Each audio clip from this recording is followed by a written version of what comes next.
안 되긴 뭐가 안 돼? 돼. 그렇죠. 자, 우리 교재 101페이지로 가보도록 하겠습니다.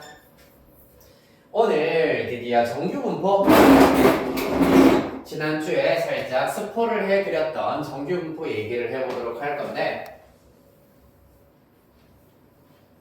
뒤에 분포라는 이름이 붙어 있기 때문에 어떤 확률 변수의 확률 분포의 한 종류구나, 과연 어떤 확률 분포를 말하는 걸까 너무 궁금하고 기대가 됩니다. 그치요?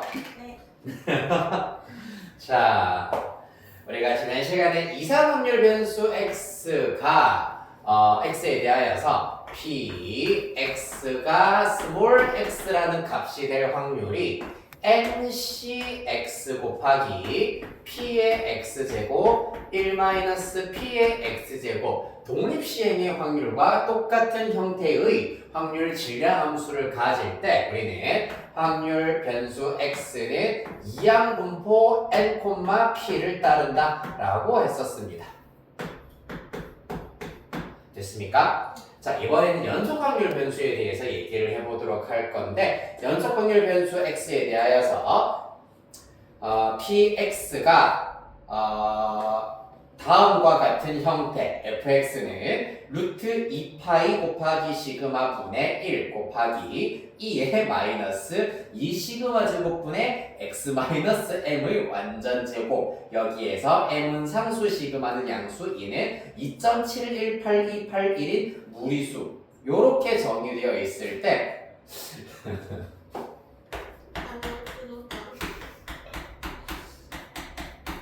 요렇게 정의가 되어 있을 때 연속 확률 변수 x는 정규 분포를 따른다라고 얘기를 할 수 있는데, 정규 분포, 노말 디스트리뷰션에서 제일 앞 글자 n을 따서 n, 이번에는 중요한 값이 m과 시그마가 중요한 값입니다. m, 시그마 제곱, 요렇게 일단은 나타낼 수가 있겠습니다. 자, 기호부터 다시 한번 정리를 해보자면은 시그마, 우리 지금 이산확률 변수 할 때 표준 편차 할 때 나타낸다라고 많이 기호로 썼었습니다. 맞지? 여기에서도 시그마 또한 표준 편차입니다. 여기 m의 경우에는 평균이다. 그 다음에 시그마의 경우에는 표준 편차.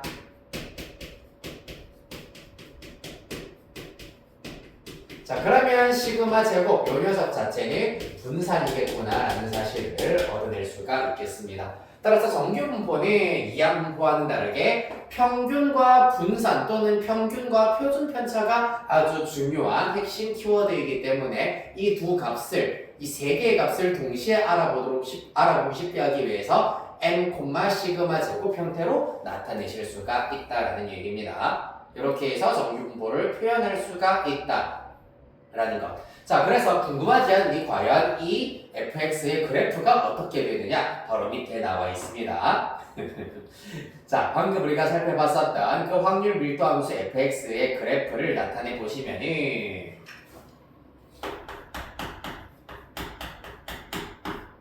어떻게 나오느냐? 바로 x축에 대하여서 점근선을 x축으로 가지고 있으시고요. 그 다음에 일명 종모양이라고 얘기를 합니다. 가운데가 부풀어 올라 있고, 그리고 최대값을 가질 때를 기준으로 하여서 선대칭인 모양이 나와야 한다는 얘기입니다. 이때 최대값일 때의 x의 값이 n이다 라고 나타내실 수가 있고요. 그 다음에는 이제 n보다 크거나 n보다 작다로 나타내실 수가 있겠습니다. 자, 이 정규분포가 가지는 의미가 무엇이냐 하면은, 가장 흔한 일상생활에서 보자면은 만약에 3학년 2학기 기말고사를 쳤다, 수학 점수, 지훈이네 학교 학생들, 3학년 학생들 전체 수학 점수를 가지고 통계를 내보았더니 보통 그런 경우에도 평균 점수 근처의 학생들이 가장 많고, 그 다음에 점수가 극단적으로 높거나 낮은 학생들은 사람 수가 그렇게 많지 않을 거다. 자, 그래서 그러한 경우에 대해서 우리가 통계적으로 나타내었을 때 이와 같이 정규분포를 따르는구나 라고 이해를 하실 수가 있겠습니다. 이해됐나요? 네, 그 각 점수별로 학생 수를 쭉 나타내었을 때 이러한 곡선이 대강 나온다라는 걸 이해하실 수 있겠다. 자, 자, 그리하여서 선대칭 도형이기 때문에 사실상 그러면 이때 px가 m 이상일 확률의 경우에는 px가 m 이상일 확률의 경우에는 당연히 여기를 기준으로 해서 오른쪽일 확률이잖아, 맞지? 우리 연속 확률 변수에서의 확률 값은 어떻게 구하기로 했냐 하면은 바로 x축과 그래프와 직선 xnem으로 둘러싸인 도형의 넓이를 구하기로 했어, 맞지? 자, 전체 넓이 얼마나 그랬지? 1, 맞아요. 왜냐하면 확률의 합이 1이기 때문이야, 맞지? 전체 넓이가 1이야. 그러면은 평균보다 이상일 확률은 당연히 그 절반 0.5다라고 구하실 수가 있고요. 반대로 당연히 그러면은 x가 m 이하일 확률 또한 똑같이 0.5다라는 것을 알 수가 있겠습니다.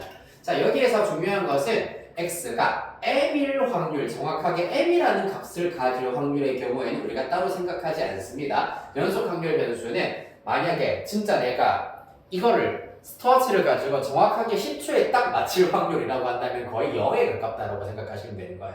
그렇기 때문에 정확하게 m이 될 확률의 경우에는 생각하지 않고 무조건 이상 또는 이하만 우리가 생각하도록 해야 된다. 즉 x가 m 자체가 될 확률은 0으로 우리가 가정을 해야 된다는 얘기입니다. 그렇기 때문에 m 이상일 확률이랑 m 초과일 확률 똑같이 0.5다. m 이하일 확률이랑 m 미만일 확률 똑같이 0.5다 라고 이해를 해주시면 되시겠습니다. 이해됐나요?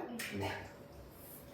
자, 그러면은 이렇게 해서 일단은 곡선에 대해서 살펴보실 수가 있고, 자, 중요한 것은 이제 이러한 곡선이 있고, 자, 이러한 곡선이 있고, 그 다음에 하나 더 그려보도록 할게요. 이런 녀석이 있습니다. 자, 파란색 곡선이랑 흰색 곡선을 비교를 좀 해보도록 하겠습니다. 일단 말로 먼저 표현을 할게. 일단은 두 곡선에 의하여서 확률 변수의 평균은 어차피 지금 똑같은 상태다. 똑같이 m이다 라고 얘기를 하실 수가 있겠습니다. 자, 그러면은 얘네들의 차이가 뭐냐 하면은 바로 표준 편차가 차이가 난다라는 걸 알 수가 있겠습니다. 표준 편차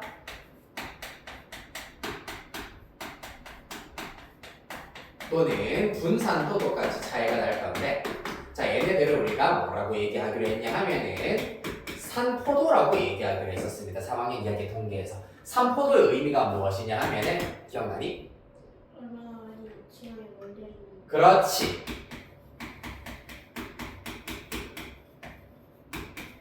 근데 약간 정확한 의미를 약간 반대로 지금 얘기를 하긴 했습니다. 평균으로부터 퍼진 정도입니다.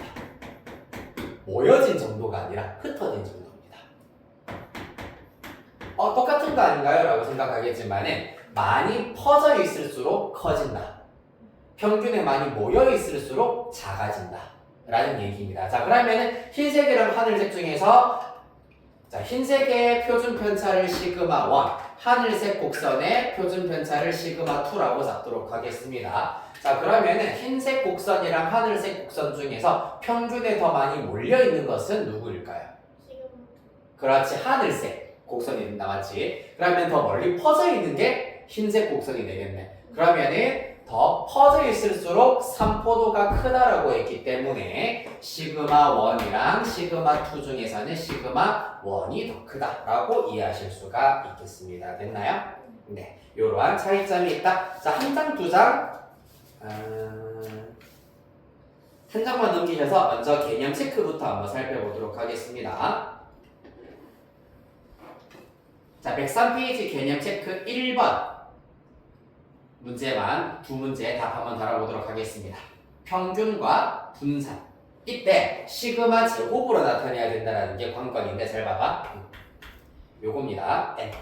평균이 지금 8이잖아, 맞지? 그럼 8, 분산이 4야. 4라 쓰지 말고 2의 제곱. 그러면은 분산은 4다라는 것도 한눈에 확인, 표준 편차가 2다라는 것도 쉽게 확인할 수 있기 때문입니다. 요게 기본 방식입니다. 알겠죠? 아, 저게 기호. 네, 맞아요. 정규분포 기호를 이용해서 이렇게 나타내시면 된다. 그럼 2번, 1번이 2번도 가능하시겠지요?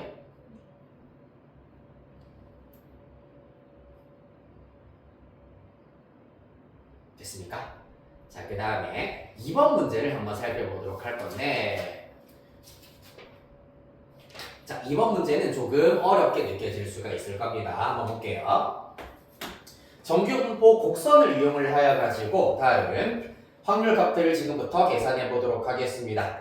확률 변수 x가 정규분포 m, 시그마 제곱을 따른다.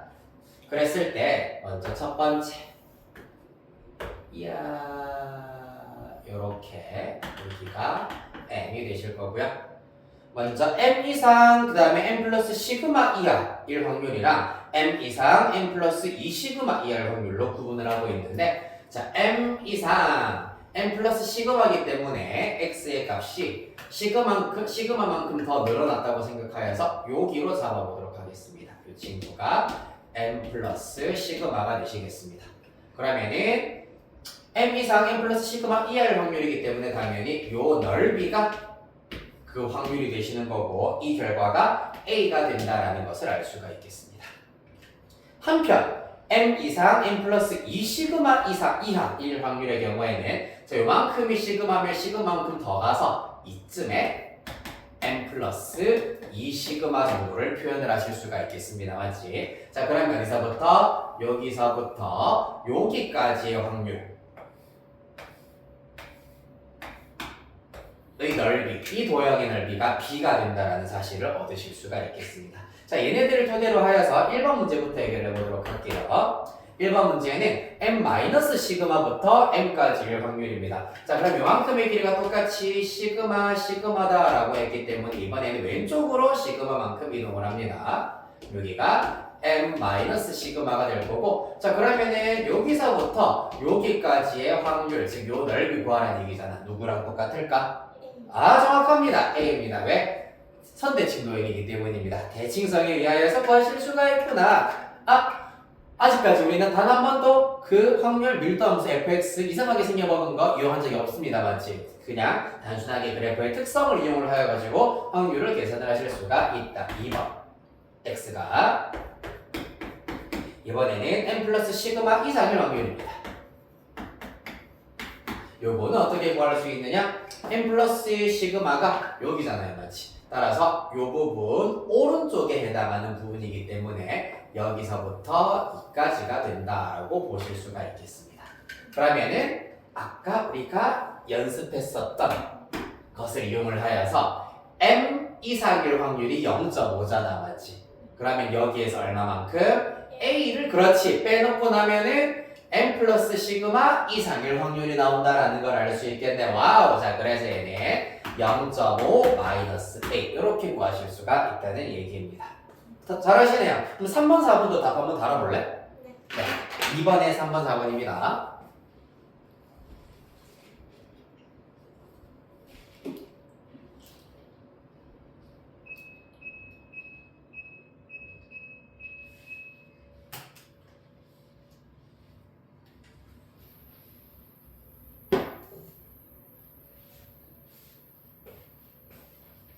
그리고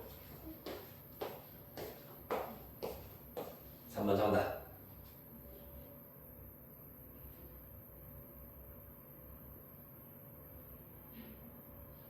정답. 와, 훌륭하다. 미쳤다. 대박.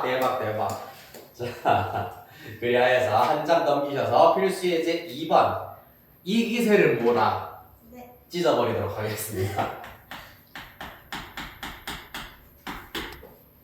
정규분포를 따르는 두 확률 변수 x1과 x2 확률 밀도 함수 fx, gx 그림으로 나와 있습니다. 우리 방금 저기서 흰색이랑 하얀색 저거 곡선을 그렸던 거랑 비슷하게 주어져 있다 맞지? 네, 옳은 것만을 있는 대로 골라보도록 하겠습니다. 일단은 먼저 x1이 따르고 있는 확률 밀도 함수가 fx고 x2가 따르고 있는 확률 밀도 함수가 y는 gx입니다. 됐습니까? 자, 이들의 평균 각각 얼마? 둘 다 m입니다. 맞습니까? 따라서 기억은 틀렸네요. 이 x1의 평균과 x2의 평균은 m으로 똑같다. 여야 하겠습니다. 이해됐나요? 네. 자, 그 다음에 니은 보시겠습니다. 표준 편차를 비교를 하고 있습니다. 그래서 fx랑 gx 중에서 더 멀리 퍼져 있는 것이 누굽니까? 퍼져 있는 거. GX. 그렇지. gx가 더 퍼져 있네. 더 퍼져 있기 때문에 삼포도가 더 크다.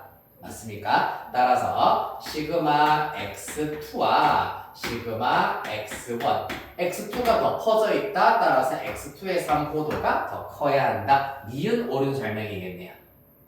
그 다음에 디귿 x1이랑 x2 각각 m 이하일 확률은 각각 얼마겠노? 무조건 0.5. 그렇지. 이거는 무조건 항상 정규 분포가 평균 이하일 확률 혹은 평균 이상일 확률 혹은 평균 미만 혹은 평균 초과일 확률 전부 다 0.5가 되시겠습니다. 똑같아야 되겠다. 맞죠? 따라서 답은 미음만 되시겠다. 자, 이렇게 해서 정규 분포에 대해서 아주 기본적인 얘기를 다 하셨고요. 자, 지금부터는 이제 암기 살짝 들어가야 되겠습니다. 알겠죠? 준비됐나요? 네. 네. up to the key.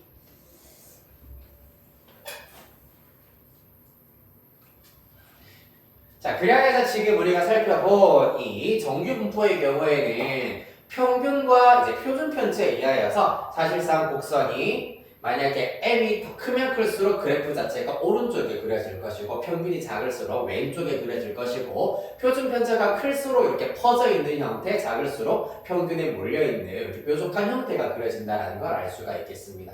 그러면 사실상 이때 어떤 특정한 값 이상일 확률, 이하일 확률, 이상 이하일 확률을 우리가 이 친구랑 이 친구 둘 다를 고려하여서 계산을 해야 되기 때문에 굉장히 까다롭다. 맞습니까? 자, 그러면은 이 정규 분포를 어떤 기준을 명확하게 하여가지고 한 가지 기준으로 통일을 시킬 필요가 있겠구나. 그래서 만들어진 것을 지금부터 설명을 드리도록 할 건데, 자, 예를 들어가지고 선생님이 몸무게가 100kg야. 100kg이야. 그럼 나는 비만일까요? 비만이 아닐까요? 그런데 내가 만약에 키가 210cm예요. 그러면 비만일까요? 아닐까요? 그럼 아니다라고 할 수 있겠다. 맞지? 네. 그래요. 그 다음에 내가 만약에 몸무게가 60kg입니다. 그럼 나는 저체중일까요? 아닐까요? 저체중이지만 내 키가 120cm예요. 너무 극단적인가요? 그러면은 저체중이 아니다라고 할 수가 있겠습니다. 맞나요? 따라서 몸무게만 갖다 놓고 봤을 때는 비만도를 우리가 체크할 수 없고 사람의 키, 보통은 이제 뭐 나이까지 얘기를 하는데 그런 거 다 집어치우고 키랑 몸무게를 비교를 하여가지고 BMI 보통 이제 그런 것들을 체크를 합니다. 그리하여서 정기분포도 마찬가지. 이 얘네들 키와 몸무게를 동시에 고려하여서 산출한 특정한 값을 가지고 이 비만도라고 하는 값을 가지고 비만이다 아니다를 판단하는 것처럼 정기분포도 하나의 기준으로 쫙 당겨와서 통일시킨 다음에 우리가 확률값을 손쉽게 구할 수 있다. 그게 바로 표준 정규분포가 되시겠습니다. 정규분포계의 표준이 되겠네요. 스탠다드. 됐습니까? 자, 그래서 정규분포를 표준 정규분포로 바꾸는 이러한 과정을 뭐라고 하냐 하면은 말 그대로 표준화 시킨다라고 얘기를 합니다. 표준화라고 얘기를 하고요.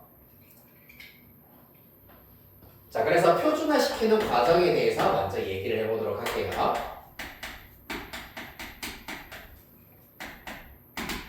표준화는 확률 변수 x를 첫 번째 평균으로 나눕니다. 그 다음에 평균을 빼고 표준 편차로 나눕니다. 이렇게 하면은 표준화가 끝납니다. 간단해요. 빼기 평균 나누기 시그마. 빼기 평균 나누기 시그마입니다. 여기 정규분포의 확률 변수 x에다가 평균을 뺀 다음에 표준 편차로 나누면 표준화가 끝난다. 그랬을 때 표준화 시킨 확률 변수는 주로 알파벳 Z를 이용해서 많이 나타낸다. 따라서 확률 변수를 표준화시키는 방법은 평균을 빼고 시그마로 나눈다. 그때의 변수는 우리가 Z로 사용을 할 수가 있다라는 겁니다. 자, 그리하여서 표준화시키고 난 확률 변수 Z는 어떤 정규분포를 따르냐 하면은 평균이 무조건 0, 그리고 표준 편차는 1인 정규분포를 따른다라는 것을 알 수가 있습니다. 됐나요? 네. 네. 요것도 사실 시그마 분의 1x 빼기 시그마 분의 m이라고 하여서 요거를 계산해버리면 시그마 분의 1 2x 빼기 시그마 분의 m이거든. 2x가 m이라고 했잖아, 맞지? 시그마 분의 m 빼기 시그마 분의 m이라 가지고 평균은 0이에요. 우리 ax 플러스 b의 평균 분산 표준편차 구하기 방법이랑 똑같다 보시면 돼요. 이해됐나요? 그 다음에 분산의 경우에는 v 시그마 분의 1x 빼기 시그마 분의 m 하시면은 얘는 신경 쓰지 말고 시그마 제곱분의 1 vx가 된다는 얘기입니다. vx가 시그마 제곱이기 때문에 어차피 1이 나온다라는 거. 따라서 분산이 1이다. 이렇게 생각해 주시면 되겠습니다. 자, 그리하여서 이와 같은 과정을 통하여서 확률 변수 x, 정규 분포를 따르는 확률 변수 x를 표준 정규 분포로 따르게 만들 수가 있다. 여기까지만 연습을 한번 해보도록 하겠습니다. 103페이지입니다. 103페이지에 개념 체크 3번을 보시면은 아닙니다. 요거는 잠시 후에 보도록 할 거고 4번 보도록 할게요. 4번. 표준화하는 연습이기 때문입니다. 확률 변수 x가 다음과 같은 정규 분포를 따를 때 x를 표준 정규 분포를 따르는 확률 변수 z로 표준화하시오라고 하고 있습니다. 첫 번째 1번 문제의 경우에는 x가 정규 분포 5,3의 제곱을 따른다라고 하고 있습니다. 자, 그러면은 이때 x 빼기 5 나누기 3을 한 것이 표준 정규 분포를 따르는 확률 변수 z가 된다. 끝입니다. 됐습니까? 2번. 마찬가지. x가 이번에는 정규 분포 마이너스 12,4의 제곱이다. 자, 그러면 z 어떻게 나타내면 되겠노? 4분의 x 플러스 10. 그렇지. 4분의 x 플러스 12 잘하셨습니다. 이렇게 해서 정규 분포를 표준화시키실 수가 있겠습니다. 됐습니까? 자, 그렇게 하여서 이렇게 표준화를 시키고 나면은 어떤 효과가 있냐 하면은 바로 위에 개념 체크 3번 보도록 하겠습니다. 표준화를 시키고 나면은 표준화를 시켰을 때 1번 문제의 경우 P, Z가 1.5 이상일 확률이다. 이러한 확률을 우리가 지금부터 이제 손쉽게 구하실 수가 있다. 왜냐하면 이번에는 Z죠. 평균이 0이라 있습니다. 그럼 1.5는 0보다 조금 오른쪽에 있게 될 것이고요. 1.5 이상일 확률이기 때문에 다름 아닌 요 넓이가 된다라는 것을 알 수가 있겠습니다. 자, 문제에서 이렇게 표준화를 시켜놓으면 이제 기준이 딱 한 가지로 정해졌기 때문에 이때 확률값들은 전부 다 죄다 보시다시피 정규 분포표, 표준 정규 분포표라고 하는 것에 다 정리가 되어 있다. 살짝 넘어가 보시면은 우리 교재 140페이지 잠깐 펼쳐볼까? 오른쪽에 표준 정규 분포표가 있습니다. 맞습니까? 자, 그래서 얘네들을 이용을 하여 가지고 지금부터 이제 확률값들을 싹 다 계산을 할 수가 있다. 사실 우리가 제곱근 같은 경우에도 루트 200은 제곱근표에 없거든. 어떻게 해야 돼? 10 루트 2로 맞춘 다음에 루트 2를 찾아가지고 10배 해주면 되는 거잖아. 이거랑 똑같은 과정이라고 하면 돼. 표준화를 시켰다 그러면은 정규분포표를 통해 가지고 여러 확률값들을 우리가 싹 다 찾아낼 수가 있다는 얘기입니다. 왜냐면 얘네들은 무조건 평균은 0, 표준 편차는 1로 고정이기 때문입니다. 아시겠습니까? 자, 그리하여서 Z가 1.5 이상일 확률의 경우에는 자, 오른쪽 표 보시면은 요런 표현이 있을 겁니다. 0 이상 스몰 z 이하일 확률. 여기에서 스몰 z에 얼마가 들어가면 1.5가 들어가면은 요 확률을 구하실 수가 있다. 따라서 세로에서 1.5 찾아버리면은 0.4332가 나오겠습니다. 맞나요? 따라서 요 확률이 0.4332가 된다는 얘기입니다. 그러면 흰색 확률이 0.5에서 0.4332를 빼면은 된다. 따라서 계산하시면 0.0888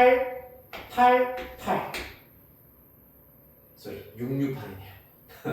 0.0668 이렇게 구하실 수가 있겠다.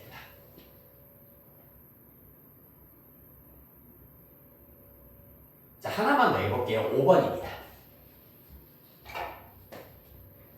나머지는 숙제로 해오셔야 되겠습니다. 5번의 경우에는 P 1, Z 2.5 이렇게 일단 확률이 주어져 있는 상태입니다. 자, 마찬가지입니다. 그러면은 정규 분포, 표준 정규 분포 곡선을 이렇게 한번 그려보시고 요쯤에 0, 요쯤에 1, 요쯤에 2.5 잡도록 하겠습니다. 우리가 구해야 되는 것은 여기서부터 여기까지의 넓이가 된다. 자, 여기 그리고 나면 전략이 살짝 보여야 될 겁니다. 항상 언제나 기준이 되는 것은 0부터입니다. 따라서 0부터 어디까지? 2.5까지의 확률에서 0부터 1까지의 확률을 빼면은 하늘색 부분의 확률이 나온다는 걸 알 수 있겠네. 따라서 표준 정규분포에서 0부터 2.5까지의 확률 0.4938 빼기 0부터 1까지의 확률 0.3413 되시겠습니다. 소수의 뺄셈 조금 귀찮네요. 0.152 이렇게 구하실 수가 있겠습니다. 됐나요? 그래서 그래프를 통하여서 우리가 찾아낼 수가 있다는 것. 여기까지만 알고 계시면 이제 어렵지 않게 전부 다 해결할 수 있는데, 자, 한 단계에서 그럼 사실 4번과 3번 문제를 연결시켜줄 만한 무언가가 조금 애매하게 아직까지 그래서 이걸 어떻게 이용하는지 조금 잘 모르겠다라고 생각할 것 같아가지고 바로 왼쪽 페이지 102페이지의 5번 정규분포의 표준화에 대하여서 별표 하나 치고 바로 문제로 들어가 보도록 할 겁니다. 그리하여서 이러한 표준화 과정에 의하여서 평균이 m이고 표준 편차가 시그마인 확률 변수 x가 a 이상 b 이하일 확률의 경우에는 자 x를 어떻게 바꿀 거라고? 요렇게 바꿀 거라는 얘기잖아, 맞지? 따라서 요렇게 바꿀 거기 때문에 부등식의 성질에 의하여서 양 옆에 있는 친구도 똑같이 a 빼기 m 나누기 시그마 b 빼기 m 나누기 시그마 요렇게 해버리시면 된다는 얘기입니다. 자, 그러면은 그때 p 알파 z 베타일 확률 요렇게 구하실 수가 있고 얘네가 바로 개념 체크 3번에 나와 있는 문제들이라고 할 수가 있겠습니다. 따라서 이런 과정을 통하여서 x의 확률을 z의 확률로 나타낼 수가 있다. 그 다음에 표준 정규분포표에서 값을 찾아서 적당한 덧셈, 뺄셈을 통해서 마저 다 구하실 수가 있겠습니다. 됐나요? 자, 한 장 넘어가셔서 필수 예제 3번 하기에 네, 바로 해보죠. 근데 필수의 3번은 사실 앞에 거 하면 넘어갈 수 있겠다. 잠깐만, 소리 103페이지로 다시 넘어봅시다. 테스트를 몇 개만 해볼게요. 103페이지에서 개념 체크 3번에 3번 문제랑 그 다음에 7번 문제 이렇게 두 문제만 답 한번 구해보도록 하겠습니다. 3에 37. 네, 3의 37입니다. 둘 다 맞히면은 통과하겠습니다.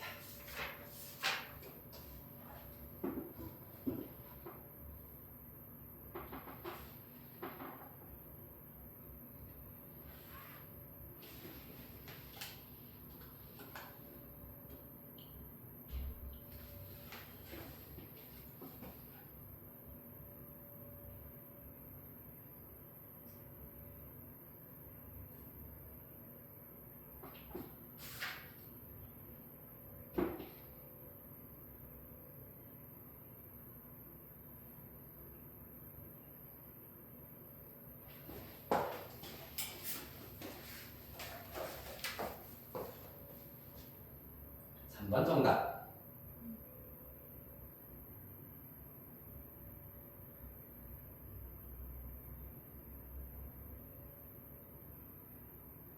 오케이, 정답. 잘했습니다. 자, 일단은 요거에 대해서 이해는 완벽하게 하신 것 같고, 그러면은 105페이지 필수예제 3번 중에서 딱 한 개만 2번 문제만 해드리도록 할게요. 그러면은 네. 필수예제 3번입니다. 일단 확률 변수 x가 선생님이 어떻게 요거를 문제를 잘 정리를 하시는지도 잘 봐주시면 좋겠습니다. x가 n 100, 10의 제곱, 평균이 100, 표준 편차는 10인 정규 분포를 따른다. 1번 문제. p x가 90 이상, 그 다음에 110 이하.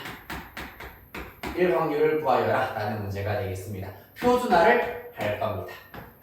어떻게? 가운데는 x 빼기 m 나누기 시그마 하면 어차피 z가 될 것이고, 양옆에 있는 아이들만 우리가 잘 정리할게. 90 빼기 100 나누기 10.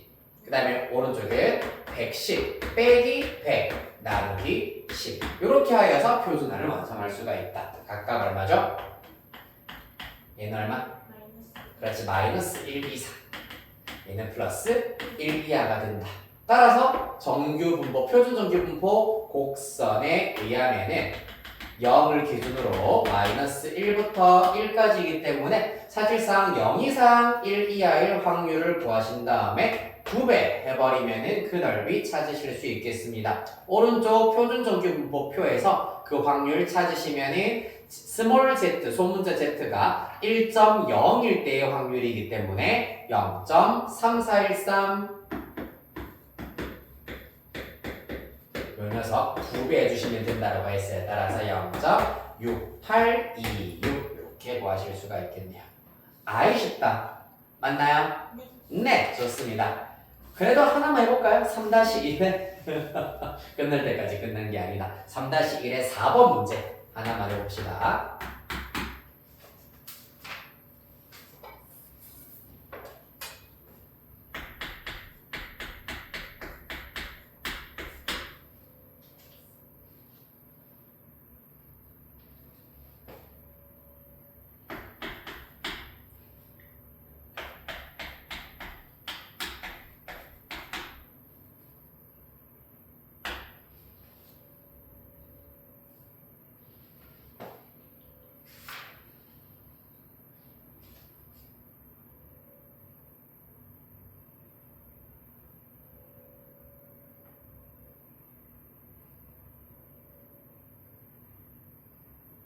나왔나요? 아니요. 아직이요. 그렇군요.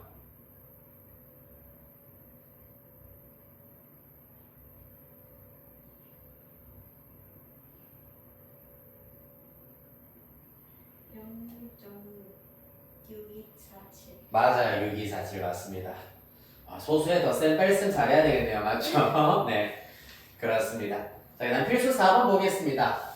아이 쉬워라. 자, 확률 변수 x가 정규 분포 30,2의 제곱을 따른다. 그랬을 때 p 이번에는 x가 k 이상, 그 다음에 35 이하 1 확률을 구해보도록 하겠습니다. 0.3023 구하는 게 아니라 주어져 있네요. 그 1을 통해서 k를 찾자라는 문제가 되시겠습니다. 그러면은 표준화부터 바로 해볼게요. k 빼기 30 나누기 2 가운데는 z, 오른쪽은 35 빼기 30이기 때문에 5가 될 거고요. 나누기 2 하면은 2분의 5. 요거는 소수로 고치면은 2.5가 된다라는 사실을 얻으실 수가 있겠습니다. 그 결과가 0.3023이구나. 맞나요? 네. 자, 그리하여서 이야 0을 기준으로 하여 일단 기본적으로 2.5 0부터 2.5 0 이상 2.5일 확률을 계산이 아니라 찾아보시면 0.4938이 나옵니다. 맞나요? 네. 그런데 지금 2분의 k-30 이상 2.5 이하일 확률은 얘보다 조금 더 작은 값으로 나오는구나 라는 걸 알 수가 있겠다 맞지? 그러면은 이 녀석 2분의 k-30은 아하 양수 쪽이겠구나. 그래야지 0.4938보다 더 작은 확률 값이 나온다라는 것을 알 수가 있겠습니다. 대략 이쪽에 2분의 k-30이 있다라는 것을 알 수 있을 것이고요. 그렇다면 여기 비어있는 부분은 어떻게 계산을 할 수 있다? 0.4938에서 지금 빨간색으로 빗금친 부분의 넓이가 0.3023이기 때문에 빼기 0.3023을 하면은 바로 이 넓이를 구하실 수가 있겠습니다.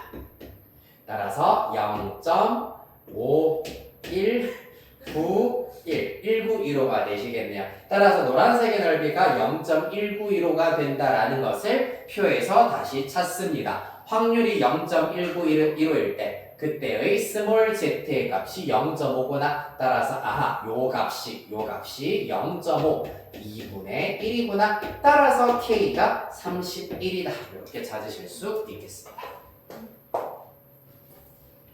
됐나요? 네, 약간 살짝 뭔가 딱딱 맞아 들어가는 게 너무 재밌는 단원이네요. 네, 보통 잼스 라이팅이라고 하더라고. 재미없는데 재미있다고 자꾸 가스라이팅을 해가지고요. 재밌어요. 맞지? 네. 그래. 자, 그 다음 필수 예제 5번입니다.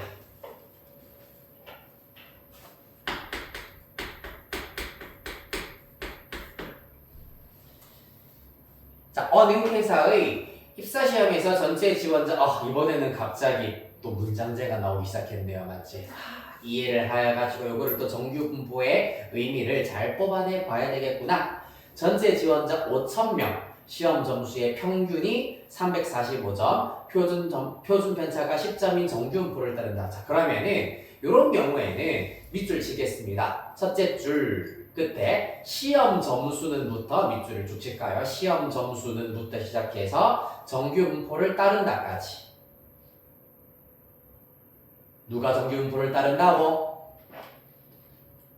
시험 점수. 그렇지. 그러면 시험 점수를 뭐라고 두자? 확률 변수, 연속 확률 변수 x라고 두자. 그러면은 이 시험 점수가 정규 분포 345,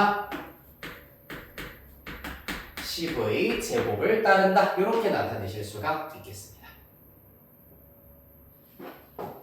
1번 점수가 350점 이상, 375점 이하 점수 x라고 해서 따라서 x가 350 이상, 그 다음에 375 이하인 지원자는 전체의 몇 %인지 구하여라 라고 했기 때문에 이 의미가 뭐겠노? 350점 이상, 375점 이하 1 확률을 구하여라 라고 이해하실 수가 있겠네요. 맞지? 따라서 이 확률을 구하신 다음에 백분율로 고치기 위해서 곱하기 100 정도만 하시면 바로 구해내실 수가 있겠습니다. 표준화를 하셔야 되겠네요. P 350 빼기 345 하면 5입니다. 5 나누기 10 하였더니 0.5입니다. 이 정도 암산 이제 꿀이다 맞죠? 이 정도는 뭐 꽝이죠. 375 빼기 345 하면은 30이다. 맞죠? 네. 10으로 나누면은 3이다. 라는 걸 알 수가 있겠네. 따라서 이 결과. 자, 마찬가지로 곡선상으로는, 이야, 0보다 오른쪽에 있는 두 값, 0.5와 3 사이의 확률이기 때문에 첫 번째 0부터 3까지의 확률 0.4987 0부터 0.5까지의 확률 0.1915 를 빼면은 그 확률을 구하실 수가 있겠습니다. 계산하였더니 0.307이 따라서 확률이 0.307이다. 자, 그러면은 전체의 몇 %냐라고 했기 때문에 곱하기 100으로 백분율로 나타내버리면 30.72%다 라고 나타낼 수 있겠습니다. 그렇다면 이번 문제 365점 이상인 지원자는 몇 명인지 구하여라. 경우에도 마찬가지야. 전체 지원자가 5,000명이다라는 것을 알아냈기 때문에 1번과 똑같이 전체의 비율이 얼마 정도가 되는지를 알아낸다면은 비율 곱하기 전체 수 해버리면은 실제 지원자 수를 우리가 어림하실 수가 있겠습니다. 맞나요? 자, 그래서 365 이상일 확률을 먼저 구합시다. 자, 345 빼 20, 10으로 나눠 2네요. 따라서 P, Z가 2 이상일 확률이 되시겠습니다. 어찌 되겠습니까? 이야, 어이구. 점점 가는 갈수록 성의가 없어지나요? 2 이상일 확률이기 때문에 0.5에서 요 확률을 빼시면 된다. 0과 2 사이일 확률 0.477이네요. 따라서 0.0228 이렇게 구하실 수가 있겠습니다. 됐나요? 따라서 5,000명 중에서 0.0228에 해당하는 사람이 된다. 그러면은 500 만분의 228이기 때문에 2로만 약분하면 5,000분의 114가 되겠습니다. 따라서 이약 약분하고 나면은 114명이다 라고 구하실 수 있겠네요. 됐나요? 네. 아이 쉬워라. 자, 라스트 필수 6번 보도록 하겠습니다.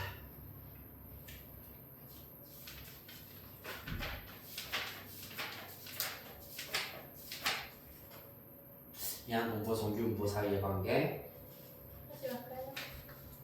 할 거예요. 네.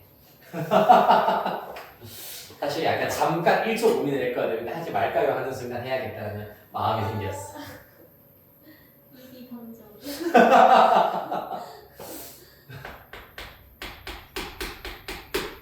쉬워요. 엄청 쉬워요. 엄청 쉬워요. 자, 필수의 제6번.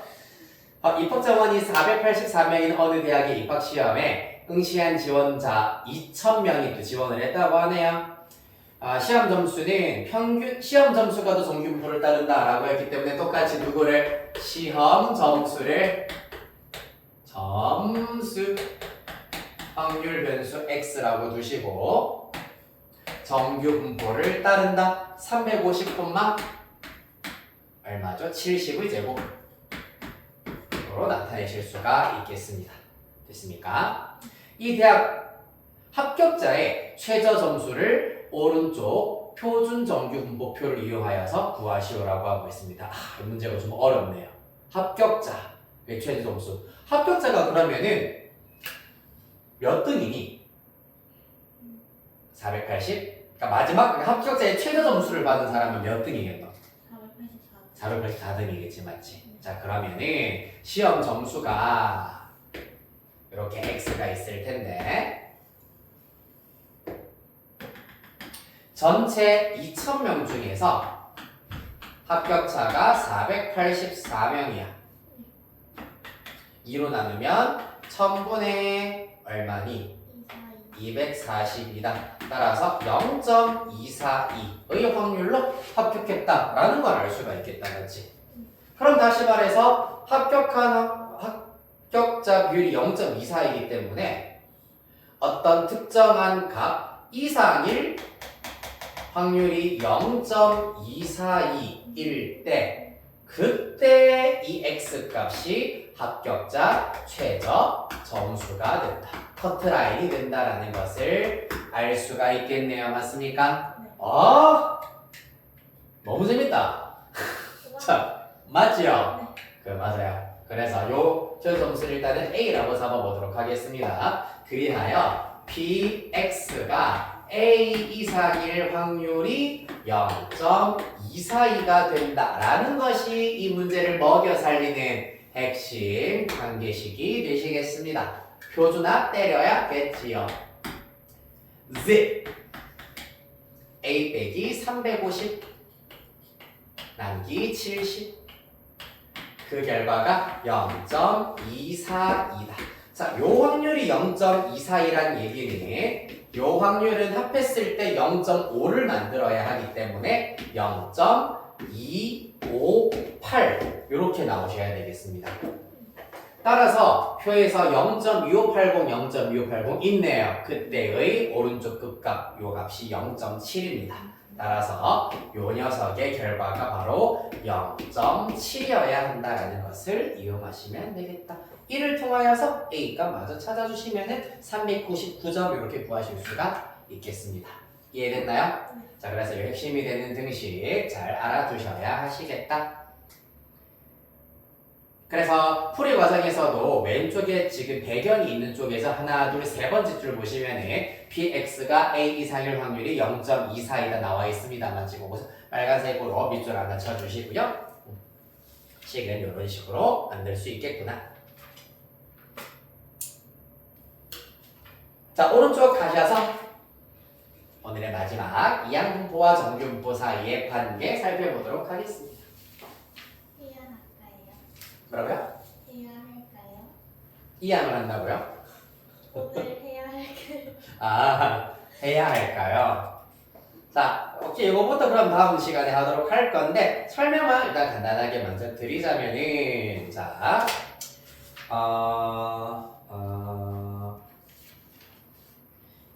109 페이지에 개념 플러스부터 먼저 좀 보도록 하겠습니다. 한 개의 주사위를 n번 던질 때 1의 눈이 나오는 횟수를 확률 변수 x라고 하면은 x는 당연히 이항분포 n, 6분의 1입니다. 총 시행 횟수는 n번이고 한 번 시행해서 1이 나올 확률이 6분의 1이기 때문입니다. 맞지? 그런데 만약에 내가 시행 횟수를 100번 했습니다. 그랬을 때 우리가 궁금한 게 뭐다? px가 예를 들어서 20 이상 40 이하일 확률이 궁금하다 라고 해봅시다. 그러면은 px가 21 확률 더하기 px가 21일 확률 더하기 등등등 더하기 px가 40 확률 애들을 다 합해야 되겠네. 더군다나 x가 20일 확률의 경우에는 100시 20 곱하기 6분의 1의 20제곱 6분의 5의 80제곱이 될 것이고 등등등 가서 마지막 100시 40의 6분의 1의 40제곱 곱하기 6분의 5의 60제곱이 된다. 요거 다 계산하면은 이 한 문제도 차마 끝내 다 못 풀고 시험 좀 끝날 겁니다. 맞습니까? 자, 그래서 이와 같이 시행 횟수가 굉장히 큰 경우에는 요렇게 우리가 직접 계산하는 것이 무의미하구나라는 것을 알 수 있고 실제로 시행 횟수를 크게 하였을 때 이 친구를 근사적으로 정규 분포를 따른다라는 성질을 이용을 하시면은 평균 어떻게 구합니까? NP잖아요. 맞지? 자, 그럼 일단 편의상 120으로 할까? 자연수가 나왔으면 좋겠으니까 20. 그 다음에 여기에다가 6분의 5를 마저 곱해버리면은 6분의 100 이렇게 일단 나오게 될 겁니다. 맞습니까? 자, 그러고 나면은 px가 20 이상 그 다음에 40 이하일 확률을 구하여라 라고 한다면은 표준화를 이용하여 가지고 20 빼기 20 나누기 시그마 해버리면 어차피 0이고 z고 얘는 40 빼기 20 나누기 6분의 100 해버리면 훨씬 쉽게 한 방의 표를 통해서 찾아낼 수가 있겠습니다. 맞나요? 그렇기 때문에 이항분포의 경우 시행횟수가 충분히 클 때는 개념 플러스 그래프 오른쪽에 나와 있는 그래프와 같이 실제로 그래프를 그려보니 점점 선대칭 형태의 정규분포 곡선과 비슷해진다라는 게 보입니다. 맞습니까? 네, 지금 n이 10일 때가 파란색, 30일 때가 녹색, 그 다음에 n이 50일 때가 빨간색인데 점점점 정규분포 곡선과 닮아가는구나. 따라서 시행의 수를 충분히 크게 해버리면은 정규분포와 얼추 비슷하다라는 성질을 이용하면은 쉽게 답을 구할 수가 있다라는 것이 핵심이 되겠습니다. 그리하여서 이제 x가 이항분포 n, p를 따르는데 n의 값이 충분히 크다면 여기서 말하는 충분히 크다의 경우에는 지금 109페이지 제일 위에 참고에 나와 있는데 n 곱하기 p와 n 곱하기 q가 5 이상인 경우는 충분히 큰 값으로 생각한다라고 해버리면 되는데 신경 쓸 필요 없습니다. 이항분포로 출발을 했는데 답 구할 때 표준 정규 분포표에서 여기 침이 나오니 답 구할 때 표준 정규 분포표에서 답을 찾으세요라고 한다면 무조건 정규 분포 근사시키는 문제구나라고 이해하시면 되겠습니다. NP고요. 얘는 NP1-P 평균과 분산입니다. 이렇게 하여서 구하실 수가 있다라는 얘기입니다. 이해됐습니까? 네, 이렇게 해서 마치 요거는 다음 시간 할 것처럼 했지만은 설명 다 해드렸습니다. 그래서 필수 예제 7번, 8번까지 하여서 숙제로 해보시면 될 텐데 한 문제만 풀어드릴까 그래도? 네, 딱 8번 한 문제만 풀어드리도록 할게요. 간단합니다. 그럼 111페이지까지인가요? 연습 문제는 빼줄까 그래도? 네. 오케이, 알겠어. 연습 문제는 빼줄게. 111페이지까지 하는 걸로 합시다. 그러면. 좋습니다. 그래도 오늘 내가 나의 약간 페이크에 잘 말려드셨으니까 자, 한 개의 동전을 64번 던질 겁니다. 앞면이 30번 이상 36번 이하로 나올 확률을 구하여라 라고 하고 있습니다. 봐봐. 그러면 앞면이 나온 횟수가 x가 되겠지. 횟수니까 이산확률 변수야. 그리고 지금 동전 64번 던진다. 독립시행이야. 이항분포를 따라야 해. 64,2분의 1 맞니? 네. 그런데 확률값을 뭐 이용해서 표준 정규 분포표 이용해서 구하라고 하네. 아, 그러면은 정규 분포 갖다 쓰란 얘기구나. 그래서 n 곱하면은 32. 한 번 더 곱하면 16이기 때문에 4의 제곱이 되시겠습니다. 왜냐면 np1-p도 똑같이 2분의 1이기 때문에 이렇게 구하실 수가 있더라. 받았네요. p x가 30 이상 36 이하입니다.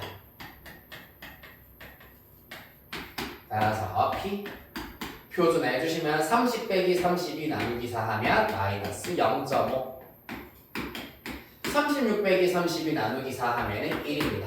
따라서 얘는 0부터 0.5까지의 확률이 0.192로 더하기 0부터 1까지의 확률이 0.3413 더하시면 최종답 0.5328 나온다라는 걸 알 수 있겠습니다. 됐나요? 네, 그리하여서 오늘은 여기까지 해보도록 하겠습니다. 숙제는 지금 진도 표현이 114페이지로 되어 있을 텐데 오늘은 111페이지까지만 해보도록 하겠습니다. 네, 고생했어요. 네. 아, 유형편 숙제의 경우에는 말을 안 했군요. 어차피 통독통이 다 보낼 건데요. 아니면 너네 손에 좀 보면서 34페이지부터 39페이지까지입니다. 34부터 39까지. 네. 지금 유형편도 벌써 통계도 들어왔습니다. 열심히 따라잡고 있네요. 곧 받아야겠죠. 맞아요. 우리 종각과 똑같이 개념편, 유형편 똑같이 끝이 날 겁니다. 아이 신난다.